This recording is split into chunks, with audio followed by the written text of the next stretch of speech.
Olá pessoal, tudo bem? Eu sou o pastor Giovanni, eu tenho uma palavra de Deus para o seu coração.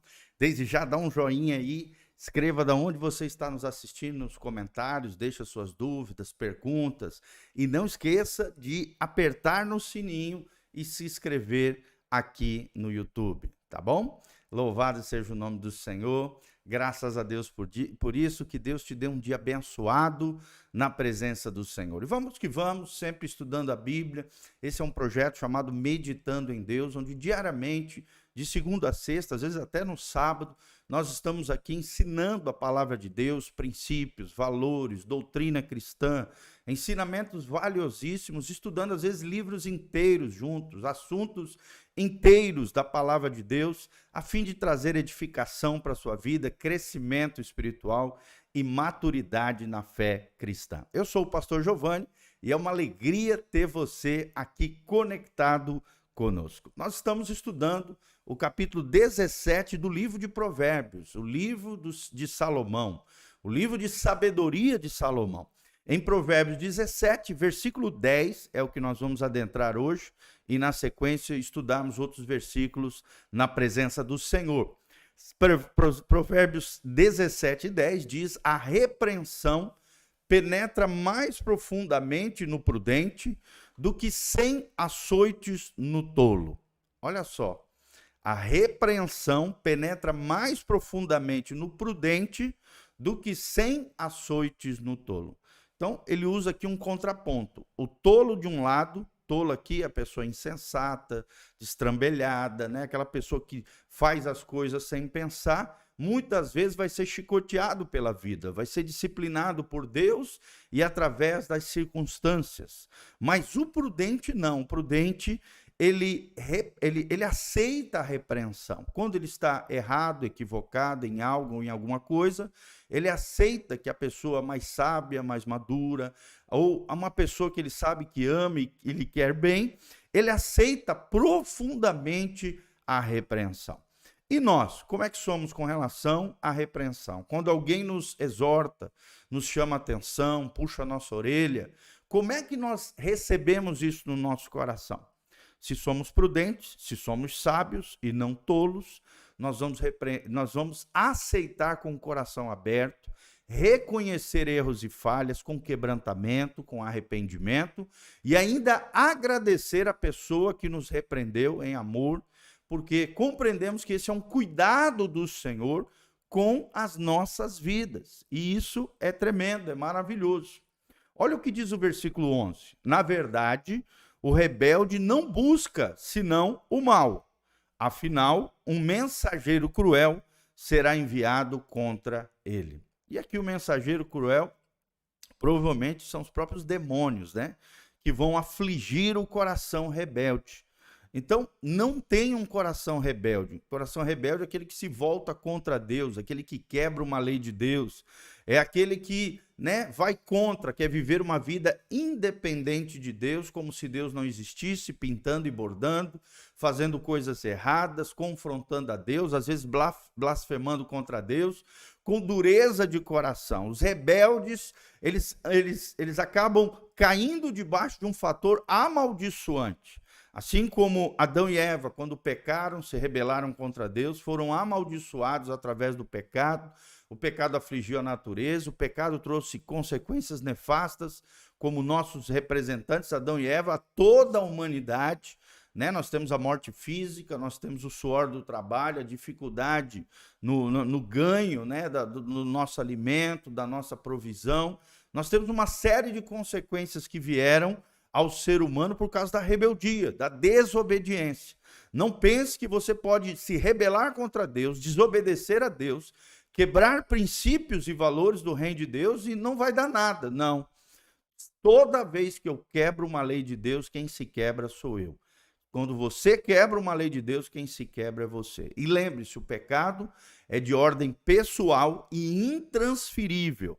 Mas a consequência do pecado muitas vezes é coletiva. Por quê? Porque acaba afetando não só você que pecou, não consegue transferir, é responsável pelo seu pecado, mas acaba afetando todas as pessoas que são ligadas emocionalmente a você. De alguma maneira vai respingar a consequência do pecado de forma coletiva, tá? Então, a colheita do pecado não é só individual, ela também acaba afetando as pessoas ao nosso redor. Então, não seja rebelde, senão o mal virá sobre você. A maldição é o mal em ação. Por quê? Porque uma lei de Deus foi ferida, quebrada. Da mesma maneira, quando você está andando a 200 por hora e leva uma multa do guarda e sabe que errou, se sente culpado, sofre o agravo e as consequências do teu erro e do teu pecado, que é a multa.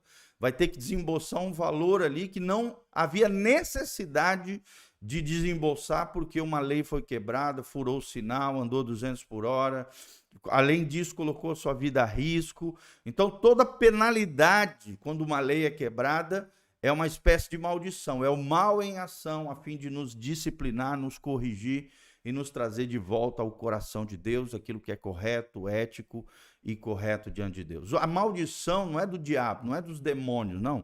Às vezes Deus usa o diabo e os demônios para nos disciplinar. Quando uma lei e um pecado foi efetivado, uma lei de Deus foi quebrada, até o diabo e os demônios são um instrumento de Deus para corrigir o homem e trazer de volta o homem ao seu aprisco, ao direcionamento daquilo que é correto, aquilo que é certo. Então, entenda isso.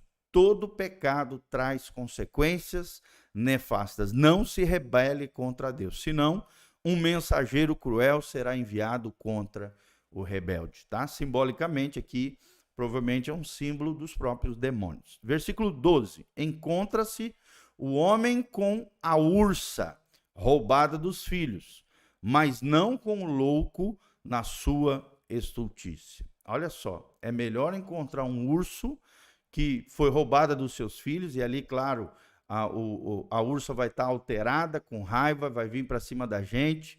É melhor encontrar um animal ali, né, no seu momento de loucura, ali, de raiva, de violência, do que encontrar um louco na sua malícia, na sua estultice. Então, se afaste de pessoas tóxicas, se afaste de pessoas destrambelhadas, loucas, que vivem uma vida louca, porque isso pode trazer feridas, pode ferir e arrebentar. Da mesma maneira que se você for mexer numa ursa que acabou de ser roubada dos seus filhotes, e isso vai te ferir, vai te machucar, andar com o louco na sua estultícia, na sua malícia, na sua corrupção, na sua sujeira, vai trazer consequências terríveis, feridas e mazelas para a sua vida. Versículo 13. Quanto aquele que paga o bem com o mal, não se apartará o mal da sua casa. Quanto aquele que paga o bem com o mal, ou seja, alguém que é maldoso, malvado, violento, né? Recebeu bem,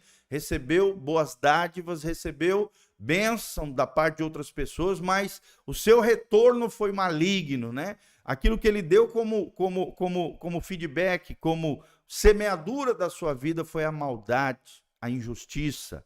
Não se apartará o mal da sua casa, ou seja, tudo aquilo que o homem semear, isso também ceifará. Se eu semeio o mal contra o meu próximo, que me fez o bem, o mal vai perseguir, não só a mim, mas vai assolar toda a minha casa. E aqui está de novo a questão do pecado, é de ordem pessoal e intransferível.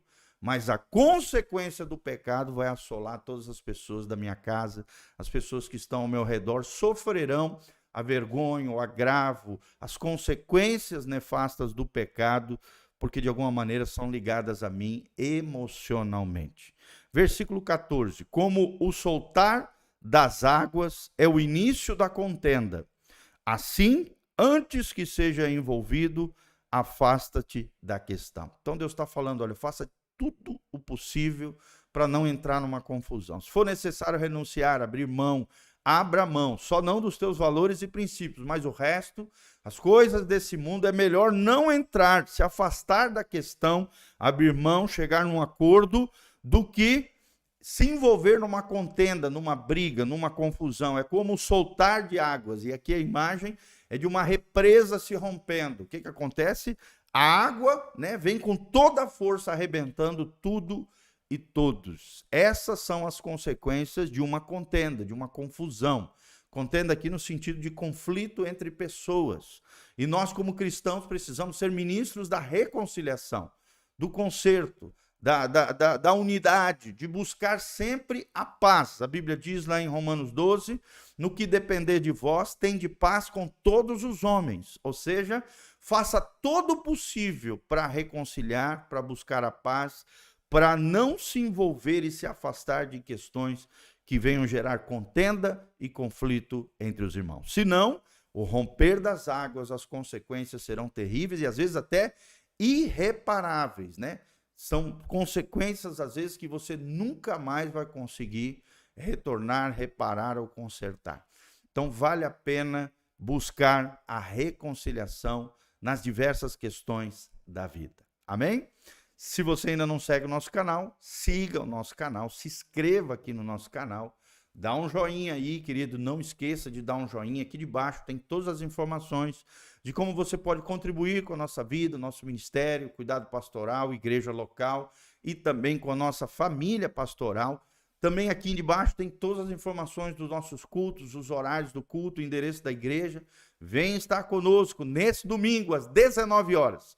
Igreja Casa na Rocha, Dr. Camargo 4555, aqui no centro de Umuarama, pertinho da Aviação Umuarama, do Posto Brasil, aqui no sinaleiro do Posto Brasil e da Aviação Umuarama. Estamos aqui na Dr. Camargo, de braços abertos para te receber com muito carinho e muito amor. Busque o Senhor enquanto se pode achar. Jesus está voltando.